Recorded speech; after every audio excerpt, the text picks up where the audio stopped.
Hello' students, তো আমাৰ বহু ক্ষেত্ৰত PRC দৰকাৰ হয়। বিশেষকৈ আমি যদি হায়াৰ ষ্টাডি কৰিব যাওঁ, বহু ক্ষেত্ৰত আমাৰ PRC দৰকাৰ হয়। কিন্তু বহুতো ছাত্ৰ ছাত্ৰী আছে যিসকলে PRC কেনেদৰে বনাব লাগে, কি ষ্টেপ ফ'ল' কৰিব লাগে সেইখিনি কথা নাজানে। আজি ভিডিঅ'ত আমি ডিছকাছ কৰিব গৈ আছোঁ PRC অসমত কিদৰে বনাব পাৰি, কি প্ৰক্ৰিয়া আমি PRC বনাব পাৰোঁ সহজতে। তেন্তে ভিডিঅ'টো ষ্টাৰ্ট কৰোঁ। এতিয়া যদি আমি PRCৰ ফুল ফৰ্মৰ কথা কওঁ, ইয়াতে পাৰ্মানেণ্ট ৰেচিডেঞ্চ চাৰ্টিফিকেট, অৰ্থাৎ তোমালোকে যে স্থায়ী বাসিন্দা অসমৰ, সেইটো প্ৰুভ কৰা হিচাপে প্ৰুফ হিচাপে তোমালোকৰ PRCখন বিচাৰে।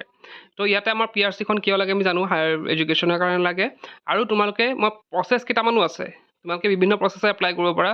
তো ফাৰ্ষ্ট প্ৰচেছটো হৈছে তোমালোকে অনলাইন গৈ পেলাই এপ্লাই কৰিব পাৰা। তো অনলাইন ৱেবছাইটটো হৈছে আছাম সেৱা সেতু পৰ্টেল, তাত গৈ তোমালোকে এপ্লাই কৰিব পাৰা। নেক্সট প্ৰচেছটো আমি যদি কৰোঁ, পিছৰ প্ৰচেছটো, তো তোমালোকে অনলাইনটো এপ্লাই কৰিব পাৰিবাই, নতুবা তোমালোকে ওচৰৰ যিকোনো পাব্লিক ফেচিলিটেশ্যন চেণ্টাৰ, PFC, চমুকৈ PFC চেণ্টাৰ বুলি কয়, তাত গৈ কৰিব পাৰা।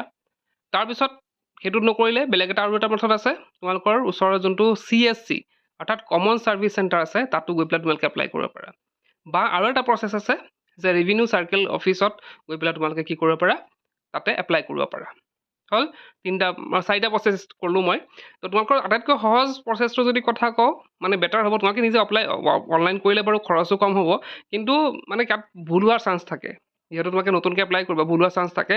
তো তোমালোকে বেছি ভাল হয় যে তোমালোকে CSC চেণ্টাৰ যদি আছে ওচৰত, তাত গৈ পেলাই যদি এপ্লাই কৰা, তেতিয়া বেছি বেটাৰ হয়। তো ইয়াতে সেৱা সেতুত গৈ পেলাই তোমালোকে কিদৰে এপ্লাই কৰিবা সেইটো জাষ্ট এটা প্ৰচেছটো মই কৈ দিছোঁ। তো প্ৰথমতে তোমালোকে ৰেজিষ্টাৰ অৰ লগ ইন কৰিব লাগিব।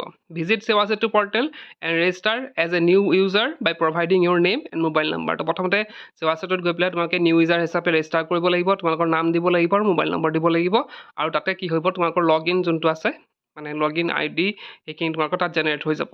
নেক্সট আছে এইখিনি লগ ইন কৰি পেলাই তোমালোকে এপ্লাই অনলাইন, লগ ইন কৰিবা, তাত এপ্লাই অনলাইন ক্লিক কৰিবা, select the service for the permanent residence certificate, তাতে PRC যোনটো অপশ্যন আছে সেইটো চিলেক্ট কৰিবা, ক্লিক এপ্লাই কৰিবা, এপ্লাইত ক্লিক কৰিবা। তাৰপিছত তোমালোকৰ ফিল দ্য ফৰ্ম, তাতে ফৰ্ম ফিল আপ কৰিব আহিব, যি ডিটেইলছ বিচাৰে শুদ্ধকৈ দিবা। আৰু তাৰপিছতে ফিজ এটা পে' কৰিব লাগিব। তো pay' the required account fees, typically around 50 to 80 rupees ল'ব, 50 পৰা 80 টকা ল'ব, কেতিয়াবা চেঞ্জ হৈ থাকে বস্তুবিলাক। তাৰপিছতে ইয়াতে তোমালোকে অনলাইন পে'মেণ্টো কৰিব পাৰিবা, প্ৰব্লেম নাই। পাছতে তোমালোকে ট্ৰেক ষ্টেটাছ, তোমালোকৰ ষ্টেটাছ কি, তোমালোকে এপ্লাই কৰাৰ পিছত তোমালোকৰ কামখিনি কিমান আগবাঢ়িল নাবাঢ়িল, তোমালোকে সেইটো ষ্টেটাছ চেক কৰি থাকিব পাৰিবা। তাৰপিছতে ইয়াতে এলিজিবিলিটি ক্ৰাইটেৰিয়া যদি চাওঁ, তো তোমালোকে কি হ'ব লাগিব, এপ্লাই কৰাৰ কাৰণে ইণ্ডিয়ান চিটিজেন হ'ব লাগিব। You must hold your own land property in Assam, তোমালোকৰ নিজস্ব কি পেৰেণ্টছৰ আৰু নিজৰ প্ৰপাৰ্টি থাকিব লাগিব, বা কি বুলি কয়, মাটি থাকিব লাগিব।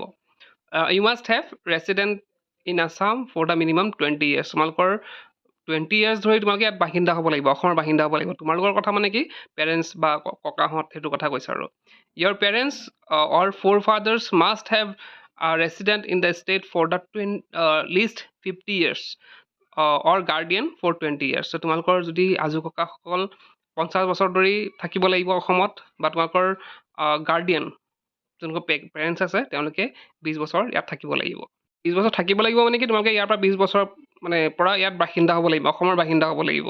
এতিয়া তোমালোকে ইয়াতে কিছুমান ডকুমেণ্টৰ দৰকাৰ হ'ব, যেনেকৈ প্ৰুফ অফ ৰেচিডেঞ্চ, যে তোমালোকে যে থাকি আছা, ডকুমেণ্টছ শ্বয়িং your parents forefathers continuously residence in Assam for minimum 50 years or your guardian for 20 years। মই সেইটো কথা যোনটো ক'লোঁ, তোমালোকেতো প্ৰুফ দেখাব লাগিব, হয়তো তোমালোকৰ মাটি পাট্টা হ'ব পাৰে, ভোটাৰ লিষ্টৰ তালিকা হ'ব পাৰে, তো সেইখিনি দেখাব লাগিব।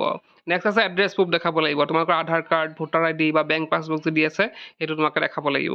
আইডেণ্টিটি অৰ এডুকেশ্যন, তোমালোকে কি কৰিব লাগিব, বাৰ্থ চাৰ্টিফিকেট বা HSLC এডমিট কাৰ্ডখন দেখাব লাগিব। Property record of the immovable property with up to date land revenue paid receive if applicable. তো কেতিয়াবা কি হয়, কোনো ধৰা ডিষ্ট্ৰিক্টত কি বিচাৰে, লেণ্ড ৰেভিনিউ যোনটো দিয়া হয়, মাটি পাট্টাৰ খাজানা যোনটো ৰচিদ আছে সেইটো বিচাৰে। আদাৰ্ছ কেতিয়াবা বিচাৰে যে certified copy of the voters list NRC 1951 2 passport sizes photograph. তো কেতিয়াবা কি হয়, আমাৰ চাৰ্টিফিকেট কপি বিচাৰে ভোটাৰ লিষ্টৰ, NRCৰ যোনটো লিষ্ট আছে সেইখনো বিচাৰে, আৰু তোমালোকৰ 2 কপি পাছপৰ্ট ফটো দৰকাৰ হ'ব। তাৰপিছতে এতিয়া আমি যদি কওঁ, থুলমূলকৈ যদি কওঁ, প্ৰথমতে আমি এপ্লাই কৰিলোঁ, এপ্লাই প্ৰচেছটো হৈ গ'ল। তাৰপিছত তোমালোকৰ হ'ব ডকুমেণ্ট ভেৰিফিকেশ্যন।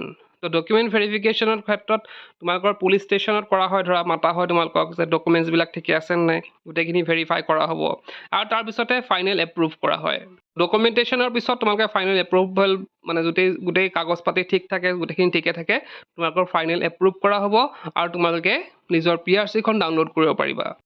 তো তোমালোকে যেতিয়া ধৰা এপ্ৰুভ হৈ যাব, তোমালোকে নিজৰ চাৰ্টিফিকেটখন আছাম ডিষ্ট্ৰিক্ট যোনটো ৱেবছাইট আছে তাত গৈ পেলাই চাব পাৰিবা। তোমালোকে এপ্লিকেশ্যন ষ্টেটাছো চাব পাৰিবা কিমানখিনি আগবাঢ়িছে, আৰু লগতে যেতিয়া তোমালোকে এপ্ৰুভ হৈ যাব, তোমালোকে ডাইৰেক্টলি নিজৰ মানে নাম্বাৰটো যোনটো দিয়া হ'ব সেই নাম্বাৰটো ছাবমিট কৰি তোমালোকে PRCখন ডাউনলোড কৰিব পাৰিবা। তো এনেদৰে তোমালোকে অতি সহজে PRCখন এপ্লাই কৰিব পাৰা, লগতে আমি এপ্ৰুভ কৰাই ডাউনলোডো কৰিব পাৰা। তো আশা কৰিছোঁ বুজি পাইছা তোমালোকে। তো আজিৰ ভিডিঅ'তে ক'লোঁ, কিপ ৱাচিং, লাৰ্ণ।